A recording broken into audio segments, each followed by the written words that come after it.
semua baik-baik saja. Saya juga berharap bahwa di masa pandemi ini kalian tetap memperhatikan protokol kesehatan sehingga kesehatan kalian tetap terjaga dan kalian mengikuti proses pembelajaran dengan baik. Ya, hari ini kita akan melanjutkan pembelajaran kita, pembelajaran matematika. Dalam pembelajaran hari ini ada banyak hal yang akan kita pelajari, tapi sebelum kita memulai pembelajaran, marilah kita memohon biarlah Tuhan memberkati semua yang kita kerjakan hari ini. Kita akan berdoa, mari kita berdoa, dan saya akan pindoin berdasarkan ajaran agama saya, Kristen Protestan, bagi sekalian kita, mari menyesuaikan. Mari kita berdoa. Bapa di surga, Bapa dalam nama Tuhan kami Yesus Kristus, berkatilah semua yang kami kerjakan hari ini. Kami percaya kuasa dan kebaikan Tuhan menyertai kami. Ampuni segala dosa kami Tuhan, dalam nama Tuhan Yesus kami berdoa. Amin. Baik, saya sudah mengajak di WA Group untuk presensi hari ini. Dari 22 siswa yang ada di kelas ini semuanya hadir.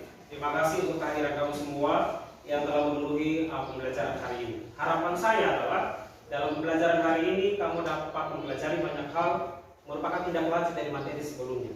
Ya. Hari ini kita akan belajar tentang ukuran penyebaran data. Nah, perhatikan dahulu di sini sebelum kita mulai pembelajaran kita. Ada tujuan pembelajaran yang sebelumnya dijabarkan dari kompetensi dasar yang terpampang di slide pembelajaran. Jadi kompetensi pembelajarannya adalah kompetensi dasar 3.2, menentukan dan menganalisis ukuran pemusatan dan penyebaran data yang disajikan dalam bentuk pada distribusi frekuensi dan histogram. Untuk keterampilannya 4.2-nya adalah menyelesaikan masalah yang berkaitan dengan penyajian data hasil pengukuran dan pencecahan dalam pada distribusi frekuensi dan histogram. Tujuan pembelajarannya kurang lebih seperti yang ditayangkan di slide pembelajaran. Kita akan menggunakan moda pembelajaran problem based learning, ya, atau pembelajaran berbasis masalah. Dan melalui pembelajaran ini harapannya adalah kamu semua mampu untuk mengidentifikasi fakta yang terdapat dalam ukuran penyebaran data, menentukan ukuran penyebaran data, menganalisis ukurannya, dan juga menyelesaikan masalah yang berkaitan dengan penyajian data, khususnya ukuran penyebaran data. Ya, jadi sebelum kita masuk dalam secara lengkap mempelajari materi hari ini, saya akan kembali mereview apakah kalian semua masih ingat pembelajaran kita pada materi sebelumnya. Ya, kalau hari ini kita belajar tentang ukuran penyebaran data, berarti prasyaratnya adalah materi apa? Ukuran pemusatan data yang sudah kita bahas di pertemuan sebelumnya. Kira-kira ada yang masih ingatkah ukuran pemusatan data itu apa? Ya, silakan. Baik, untuk ukuran pemusatan data ada dua jenis, data berkelompok dan data tunggal. Untuk data unattended itu rumusnya untuk data berkelompok dan data tunggal, X bar sama dengan sigma FI XI bagi dengan sigma FI. Kemudian untuk median atau nilai tengah itu bagi data genap dan data ganjil. Untuk data genap, median sama dengan X 1/2 kali N tambah 1. Untuk median data ganjil, median sama dengan XN/2 tambah XN/2 tambah 1 bagi dengan 2. Kemudian untuk modus atau nilai yang paling sering muncul untuk data tunggal itu dapat kita lihat langsung untuk nilai yang paling sering muncul. Kalau untuk data berkelompok, modus sama dengan L tambah D1 per D2 tambah D1 kali dengan T atau panjang kelas. Oke, terima kasih, kita kasih tepuk tangan dulu. Saya bahwa bukan hanya relay yang masih ingat materinya, pasti semuanya masih ingat. Ya. Baik, dalam kehidupan sehari-hari secara kontekstual, jadi ukuran penyebaran data itu biasanya digunakan pada saat seseorang akan melakukan penelitian atau pengambilan data. Jadi untuk menentukan apakah sampelnya itu representatif atau tidak, maka seorang peneliti atau pengambil data itu biasanya harus dengan baik mempelajari tentang ukuran-ukuran statistika. Salah satunya adalah ukuran penyebaran data. Ya, jadi manfaat dari kamu mempelajari tentang ukuran penyebaran data itu adalah kamu dapat menentukan apakah nilai rata-ratanya itu representatif atau tidak. Ya, di ukuran penyebaran data sebentar kita akan lihat secara detail itu ada tentang simpangan baku, simpangan rata-rata, jangkauan, simpangan kuartil, ya, jangkauan antar kuartil, semuanya akan kita pelajari dan itu semua membantu kita untuk menentukan apakah nilai rata-ratanya itu sudah representatif atau belum. Ya, ini juga dapat memastikan apakah data yang kita ambil itu cukup menggambarkan populasi atau data yang jauh lebih besar. Ya, itu aplikasinya. Ya, jadi mudah-mudahan setelah mempelajari ukuran penyebaran data, kamu semua juga termotivasi untuk ketika suatu saat melakukan penelitian, gunakanlah teknik-teknik dan juga cara mengambil data pada ukuran-ukuran statistik. Baik, saya juga sudah share di WA Group, itu ada video pembelajaran. Video itu boleh kamu nonton setelah pembelajaran ini. Tapi saya yakin beberapa waktu kamu sudah juga mengamati video pembelajaran yang di dalamnya adalah referensi untuk pembelajaran hari ini. Ya, apakah ada yang sudah menonton video pembelajaran yang saya share? Sudah. Oke. Apa saja yang kamu amati dan kamu pelajari dari video pembelajaran tersebut? Oke, satu orang mungkin bisa membantu kita yang sudah menonton video itu, kira-kira apa yang kamu pelajari dari video itu? Silakan.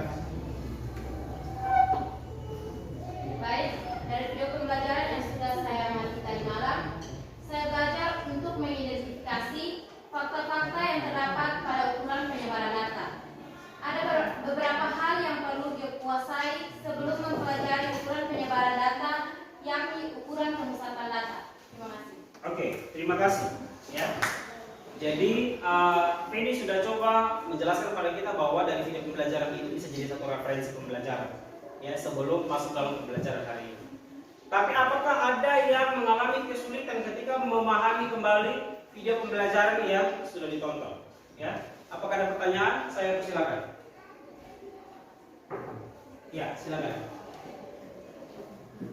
Saya akan bertanya, apakah keterisian perhitungan data mutlak dalam menentukan ukuran penyebaran data? Oke, saya tegaskan sekali lagi pertanyaannya. Apakah ketelitian perhitungan data itu mutlak dalam ukuran penyebaran data? Ya. Penting seberapa penting sih ukuran penyebaran data itu dalam pengolahan data itu harus sedetail mungkin, seteliti mungkin. Ya. Oke, silakan. Siapa yang bisa jawab sebelum saya jawab? Oke, silakan. Baik, menurut saya sangat perlu dan mutlak karena ketika kita mempelajari tentang ukuran pemusatan data atau statistik itu berbicara tentang ketelitian atau fakta. Jadi untuk mengetahui suatu kebenaran, misalnya kita ingin menghitung sebuah ukuran atau kita menghitung sebuah jangkauan, maka harus dengan data yang tepat sehingga memperoleh fakta yang benar. Oke, terima kasih sekali lagi ya. Jadi kurang lebihnya seperti itu. Jadi ketelitian perhitungan, kenapa? Karena saya tambahkan sedikit. Karena statistiknya itu perhitungannya itu berkaitan, ya, saling berhubungan satu dengan yang lain. Jadi untuk menyelesaikan simpangan rata-rata misalkan, kita harus mencari dulu rata-rata. Jadi kalau rata-rata kita salah, mean kita hitungan salah, berarti akan berdampak ke simpangan rata-rata pasti salah juga. Ya. Dan kesalahan data itu berdampak pada satu hal penting, yaitu penarikan kesimpulan. Ya. Kamu belum terlalu tahu dampaknya, tapi suatu saat misalkan kamu akan penelitian di rumah sakit, misalkan rumah sakit Nebonda, ya, kemudian kamu mau meneliti di situ apakah kualitas layanan kesehatannya cukup bagus atau tidak. Setelah kamu ambil datanya dari pasien, kamu ambil datanya dari tenaga medis, ya, atau semua kepegawaian di situ, terus kamu adakan penelitian, kamu olah datanya, kamu bikin kesimpulannya dari data yang kamu peroleh, ya. Dan ternyata hasil kesimpulannya ternyata tidak sesuai, gitu. Kamu menyatakan bahwa hasil pengolahan data saya menyatakan bahwa layanan rumah sakit Nebona tidak memuaskan. Ya, dasarnya apa? Dasarnya data kamu tadi. Kemudian orang bisa komplain kamu ketika mereka mengatakan bahwa layanan kami sudah bagus. Berarti kesalahannya di mana? Kesalahan ada di perhitungan kita. Ya, jadi itu harus berhati-hati. Statistika berdampak sampai dengan penarikan kesimpulan. Oke, terima kasih. Ada pertanyaan kedua, saya silakan. Saya akan bertanya, apakah aplikasi dari konsep ukuran penyebaran data? Oke, aplikasi penerapan dari ukuran penyebaran data. Ya, silakan. Sebelum saya menjawab, ada yang menjawab? Silakan. Ya, Jadi ketika kita ingin melakukan penelitian yang berkaitan dengan statistika, kita tidak perlu mengambil keseluruhan datanya. Kita cukup mengambil sebagian datanya saja atau yang disebut dengan sampel. Dan hasil dari penelitian itu sudah mewakili atau merepresentasi dari keseluruhan data yang kita ambil. Oke, terima kasih ya. Itu aplikasinya atau penerapannya. Kurang lebih seperti itu. Ya. Terima kasih untuk yang sudah menjawab. Ya, paling tidak kamu sudah sama-sama mereview video pembelajarannya. Ada yang masih bingung tentang bagaimana memahami video pembelajaran, ada yang sudah memahami video pembelajaran. Oke? Selanjutnya kita akan bersama-sama melihat pembelajaran kita. Saya akan melanjutkan secara detail tentang ukuran penyebaran data. Seperti apa? Mari kita saksikan pada tayangan slide pembelajaran berikut ini. Beberapa rumus statistika untuk ukuran penyebaran data terlampir dalam slide ini. Ya. Yang pertama, rumus umum kuartil. Ya, ini adalah rumus umum kuartil. Jadi secara umum rumus kuartil itu adalah QI, kuartil QI itu sama dengan LQI, ya, tepi bawah kelas kuartil QI ditambah I per 4 dikali M kurang frekuensi kumulatif sebelum kelas kuartil QI dibagi dengan frekuensi dari kuartil QI dikali dengan panjang kelas. Jadi I itu dari 1, 2, dan 3 untuk kuartil bawah, kuartil tengah, dan kuartil atas. Ya. Kemudian jangkauan atau bahasa lainnya adalah range itu dari X max kurang X min. Data paling besar dikurang data paling kecil.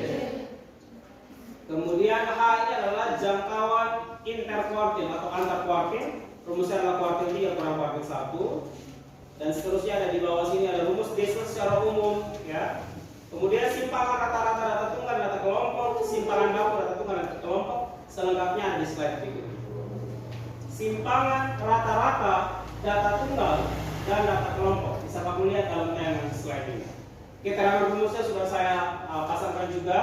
Jadi SR sebagai simpangan rata-rata, X bar rata-rata, kemudian XI adalah nilai tengah dari suatu kelas interval, dan N adalah banyaknya data.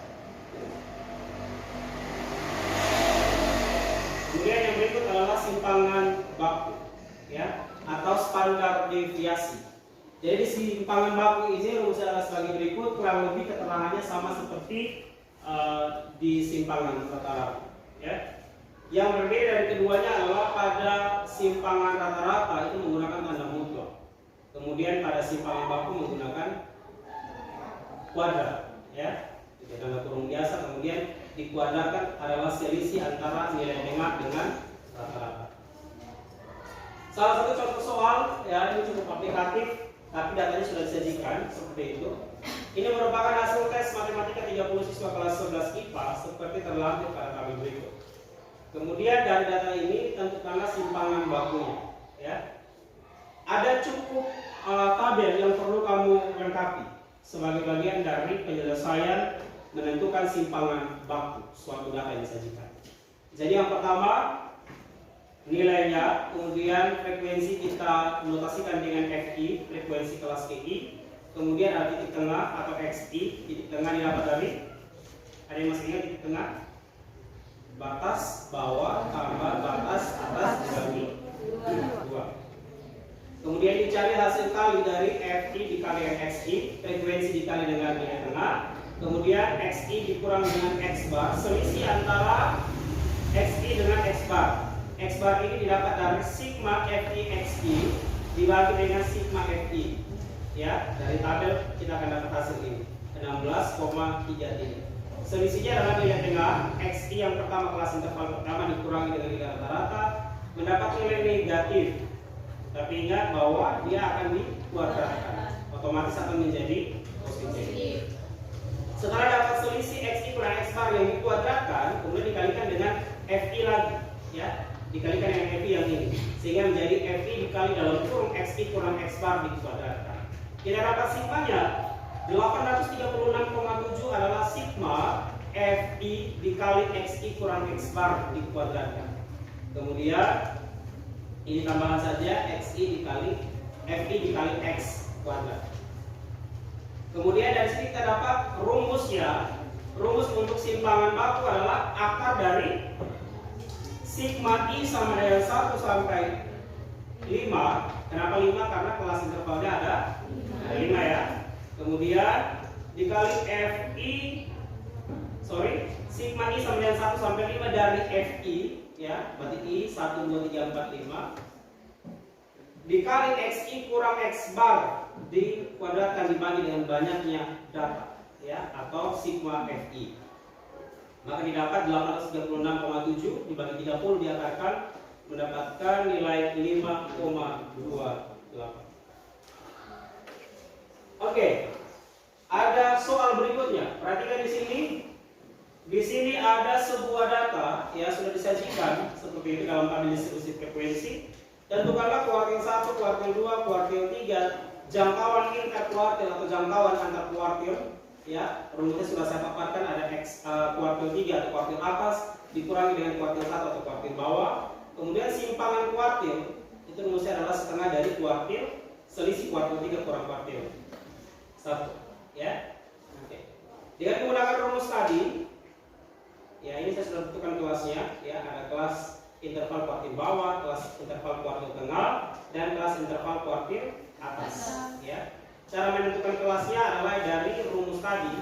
Saya coba tanda di sini, ini ada 1/4 n. Kenapa 1/4 n? Kan tadi rumusnya adalah pi per 4 n. I-nya dari 1, 2, 3. Berarti kalau kuartil 1 berarti I-nya sama dengan 1. Sehingga sini rumusnya 1/4 n. Dari 1/4 n kita akan dapat kelas intervalnya adalah dari 66 sampai 72 sebagai kelas interval kuartil bawah. Kita pakai rumus yang sama, kita dapat hasil perhitungan untuk kuartil 1 seperti pada slide. Bisa dilihat. Untuk lanjutan, kuartil 2 dan kuartil 3 itu disesuaikan dengan perhitungan kuartil 1. Artinya dia menggunakan rumus umum yang sama, hanya tinggal mengganti ya kelasnya. Ya, kelas interval pasti berganti. Kemudian ada pertanyaan lanjutan, simpangan kuartil dan jangkauan antar kuartil. Ya, setelah dapat Q2 dan Q3, selisih antara Q3 dan Q1 itu langsung masuk ke rumus yang kedua ini. Ya, oke, saya tidak meneruskan di sini. Tugas kalian adalah sekarang secara individu. Ya, secara individu. Coba kerjakan soal ini menentukan kuartil 2, kuartil 3, simpangan kuartil, jangkauan interkuartil. Ya. Oke, datanya sudah saya sajikan. Silakan saya kasih waktu kurang lebih 5 sampai 7 menit untuk mengerjakan tugas ini secara individu. Ya. Saya akan datang ke kelompok kamu masing-masing di meja kamu untuk saya akan mengecek secara individu masing-masing harus catat. Ya, masing-masing harus menghitung. Ya, silakan 5 sampai 7 menit.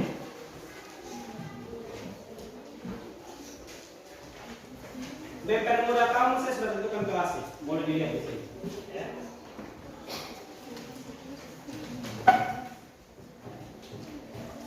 Masing-masing ya.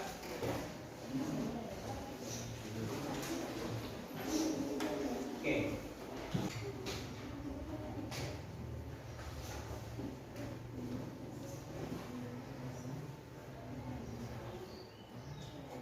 Dari hasil penyelidikan individu, ya, soal ini sebenarnya tidak terlalu sulit, ya.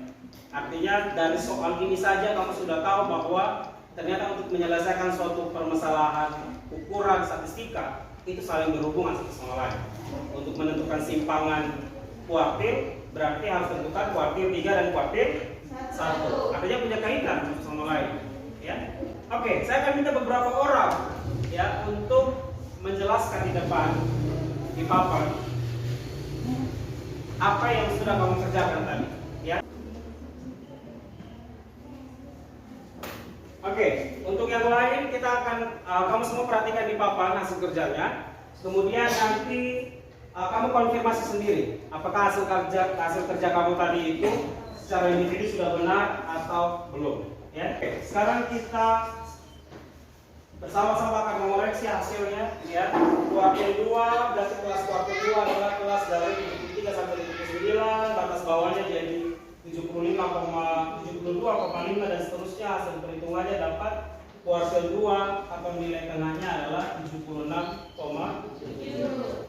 Kuartil ketiga ya dari kelas interval yang sudah ditentukan dapat batas bawahnya 79,5 ditambah dengan panjang kelasnya 7, frekuensinya juga 7.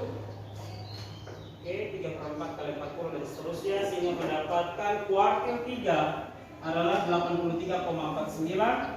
Kita boleh gunakan aturan pembulatan jadi 83,5 yang ada di sini ya. Kemudian jangkauan antar kuartil selisih dari kuartil ketiga atau kuartil atas dengan kuartil bawah sehingga dapatnya 12,4 yang akan dipakai di sini ya. Kemudian dapat setengah dari selisihnya dapat 6,2 simpang kuartil yang dapat ya kurang lebih seperti ini. Nah, untuk melengkapkan keterpahaman kamu terhadap materi ajar yang sudah disampaikan, kita akan masuk dalam diskusi kelompok ya. Jadi kalau tadi secara individu kamu sudah memahami, kita akan lanjut ke diskusi kelompok. Beberapa petunjuk pengerjaan tugas individu dan tugas kelompok ya, itu ada di slide pembelajaran. Jadi lihat di situ. Ingat sampai dengan penentuan kesimpulan hasil perhitungan. Oke, masing-masing sudah dapat soalnya, silakan dikerjakan di situ ya. Bahas sama-sama dalam kelompok. Usahakan supaya hasil diskusi itu dipahami oleh semua anggota kelompok.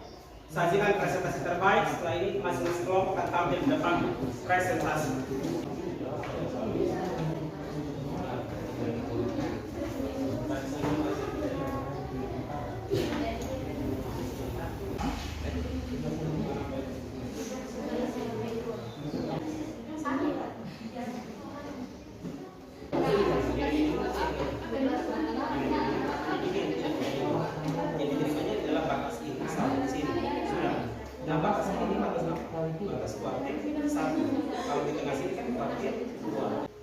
Baik, kita akan mulai dengan presentasi untuk kelompok 1. Hasil diskusi mereka sudah mereka persiapkan. Mereka akan menjelaskan secara detail bagaimana penyelesaian dari soal yang sudah saya sampaikan lewat MKPD. Kelompok lain silakan menyimak hasil diskusi ini. Ada pertanyaan, masukan, silakan diberikan setelah selesai presentasi. Kami dari kelompok 1 akan mempresentasikan hasil diskusi kami. Untuk itu, let's follow the action. Dari soal yang kami dapatkan, ini kami sudah mendapatkan hasilnya disajikan dalam tabel dan cara pengerjaannya dengan bentuknya sudah berada dalam papan ini dan selengkapnya teman saya akan menjelaskan secara detail. Baik, hasil dari XI dikurangi X bar adalah seperti hasil dari XI yaitu 48 dikurangi hasil X bar, hasilnya adalah 53,46. Jadi simpangan rata-rata dari data kelompok di atas adalah 3,0648.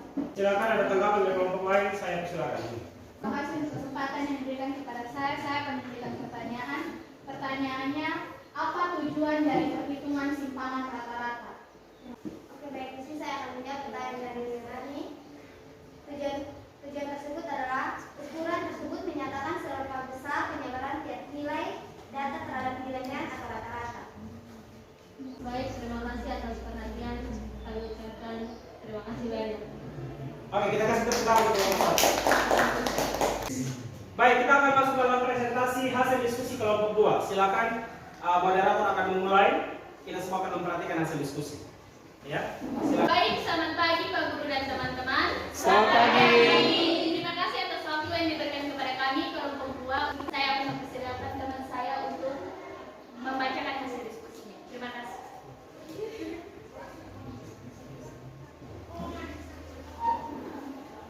Dengan soal yang telah kami dapat dan kami telah diskusikan, berikut hasil diskusi kami yang telah kami sajikan. Selanjutnya, teman saya akan menjelaskan. Baik teman-teman, kita akan mencari nilai X1 dikurang X bar dikuadratkan. Maka kita bisa melihat nilai X1 pada interval pertama yaitu 48 dikurangkan dengan X bar yang sudah diketahui di soal yaitu 53,46. Maka 48 dikurang 53,46 dikuadratkan. Baik, setelah mendapatkan nilai XI kurang X bar dikuadratkan, kita harus mencari nilai FI dikali dengan X XI kurang sebar dikuadratkan, sehingga kita hanya perlu mengalihkan dengan nilai dari FI. Kita ambil contoh interval pertama, yaitu nilai XI kurang sebar dikuadratkan, yaitu 29,81. Kita kali dengan 10 sehingga mendapatkan hasil 298,1. Begitu. Simpangan baku rumusnya sama dengan akar dari varians atau lambang. Nah, rumusnya sudah ada seperti ini. Karena ini akar, bisa kita simbolkan juga dengan S pangkat 2. Simpangan baku sama dengan FI dikali XI kurang X bar dipangkatkan 2, seperti yang tadi sudah dijelaskan oleh teman saya. Hasilnya 689,14 dibagi dengan sigma FI atau jumlah siswa. Jumlah orangnya 50, maka kita bagi, hasilnya adalah 3,71. Nah, jadi simpangan baku dari data tersebut adalah 3,71. Baik, inilah hasil diskusi kami. Jika ada pertanyaan tanggapan dari kelompok lain, kami berikan waktu. Baik, saya akan bertanya, apa persamaan dan perbedaan simpangan baku dan simpangan rata-rata? Baik, untuk pertanyaannya, apa kesamaan dan perbedaan dari simpangan baku dan simpangan rata-rata? Untuk kesamaannya, dari kedua perhitungan ini sama-sama menggunakan perhitungan dari nilai rata-rata atau mean. Untuk perbedaannya, untuk simpangan baku itu adalah nilai yang menggambarkan rata-rata jarak penyimpangan titik data yang diukur dari nilai rata-rata atau mean tersebut. Sedangkan simpangan rata-rata adalah ukuran yang menyatakan seberapa besar penyebaran tiap nilai data terhadap nilai rata-rata atau nilai mean. Itulah hasil jawaban kami. Terima kasih. Baik, terima kasih untuk hasil diskusinya. Ya, terima kasih juga untuk pertanyaannya menambahkan kita dalam refleksi. Silakan hasil diskusinya dapat ditutup. Kemudian kita akan lanjutkan pada kelompok selanjutnya. Baik, terima kasih atas perhatian dari teman-teman semua. Kami ucapkan terima kasih. Oke, kita kasih tepuk tangan untuk kelompok. Terima kasih untuk presentasinya. Persiapan untuk kelompok 3 dan 4 untuk presentasi hasil diskusi. Baik, kita akan mulai dengan presentasi hasil diskusi kelompok 3. Mari semuanya menyaksikan hasil diskusi ini. Semoga ini juga akan menambah referensi belajar kamu ya berdasarkan hasil kerja kelompok mereka. Silakan disaksikan. Baik, terima kasih atas waktu dan kesempatan yang telah diberikan kepada kami kelompok 3 untuk mempresentasikan hasil diskusi kami. Baik, selanjutnya saya akan berikan kepada teman saya untuk menjelaskan. Inilah hasil diskusi kami yang kami sudah buat dalam bentuk tabel distribusi serta perhitungannya menggunakan rumus yang ada. Untuk penjelasan selengkapnya saya berikan kepada teman saya.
Oke, kita beri tepuk tangan untuk kelompok 3. Selamat pagi. Terima kasih atas waktu dan kesempatan yang diberikan kepada kami kelompok 4 untuk mempresentasikan hasil diskusi kami. Tanpa berbasa-basi dan membuang waktu, saya persilakan teman saya untuk menjelaskan hasil diskusi kami di papan. Baik, dari soal yang kami dapat, hasil diskusi kami sudah terdapat dalam tabel distribusi dan hasil perhitungan menggunakan rumus yang ada. Selanjutnya, untuk penjelasan secara detail, saya persilakan teman saya untuk menjelaskan. Baik, saya akan menjelaskan tabel ini. Dari tabel ini kita dapatkan beberapa data. Yang pertama nilai, ada nilai 50 sampai 59 dan seterusnya. Frekuensinya ada 7, 10 dan seterusnya. Dan juga frekuensi Ketiga, dengan menggunakan rumus 3/4 kali N, di mana nilai N-nya adalah 50. Jadi 3/4 kali 50 hasilnya 37,5. Karena 3 berada pada interval 80 sampai 89, maka di bawah adalah 80 kurang 0,5 sama dengan 79,5. Untuk penjelasan selanjutnya, saya persilakan teman saya untuk menjelaskan. Baik, di sini saya akan menjelaskan cara terdiri dari kuartil 3, yaitu dengan menggunakan rumus PB tambah P kali 3/4N dikurangi frekuensi kumulatif dibagi FI. Semua perhitungan sudah tertera di sini dan kita mendapatkan hasil 84. Selanjutnya saya akan menjelaskan. Baik, saya akan menjelaskan angka terakhir yaitu untuk mencari simpangan kuartil, yaitu Q sama dengan 1/2 kali Q3/1. Kita tinggal masukkan nilai dari Q3 dan Q1 yaitu 84 kurang 65, lalu dikurangi 84 kurang 65 itu 19, lalu kita bagi dengan 2, hasilnya 9,5. Jadi simpangan kuartil dari data tersebut adalah 9,5. Selanjutnya saya berikan kepada moderator. Demikian hasil presentasi yang telah teman saya paparkan. Terima kasih atas perhatian dari teman-teman semua. Saya ucapkan terima kasih. Baik, melihat semua hasil diskusi, saya yakin kamu sudah paham dengan materi pembelajaran hari ini. Tapi memperlengkapi diskusi kita penting untuk setiap kelompok itu menyatakan resumenya, ya, atau catatan hasil review pembelajaran sepanjang hari ini. Sharinglah hasil resume kalian selain sebagai referensi untuk kelompok lain, tapi juga sebagai rangkuman dari pembelajaran kita hari ini. Baik, untuk dari kelompok 1 akan menyampaikan hasil resume kami. Jadi, untuk menentukan simpangan rata-rata dasar kelompok, terlebih dahulu kita harus menentukan batasannya. Terus kita hitung selisih dengan X, terus hasil kali dengan FI, lalu masukkan rumus SF sama dengan sigma FI mutlak XI kurang X bar plus sigma FI.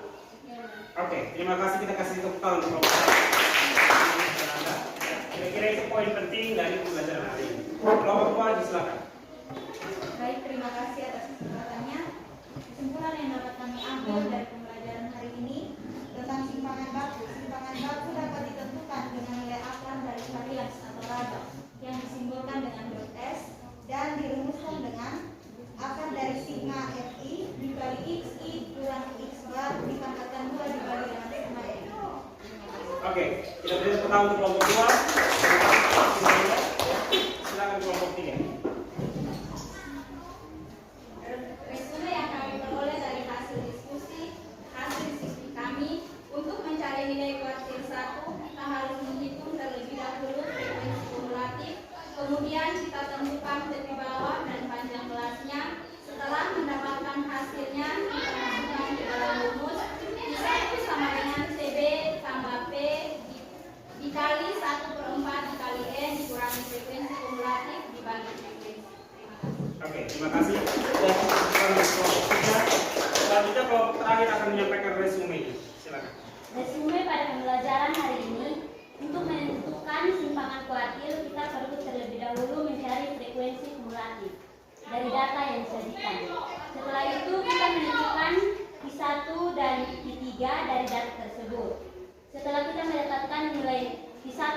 ketiga, kita masukkan nilainya ke dalam rumus simpangan kuartil untuk mendapat hasil akhir. Oke, terima kasih. Kita beri tepuk tangan untuk baik, untuk memperlengkapi pembelajaran kita pada hari ini, ya, dari semua materi yang sudah kamu pelajari, penyelidikan secara individu, penyelidikan kelompok, juga pengerjaan RKPD, membuat resume, akan memperlengkapi semua itu, kita akan masuk dalam evaluasi. Ya, ada soal evaluasi yang sudah saya siapkan. Saya akan bagikan soal evaluasi ini tolong dikerjakan dengan baik sehingga dapat masuk dalam nilai penilaian harian. Ya, kemudian ingat ini dikerjakan secara individu, masing-masing individu mempertanggungjawabkan apa yang sudah dipelajari. Ya, dan akan dikumpulkan setelah pelajaran ini. Ya.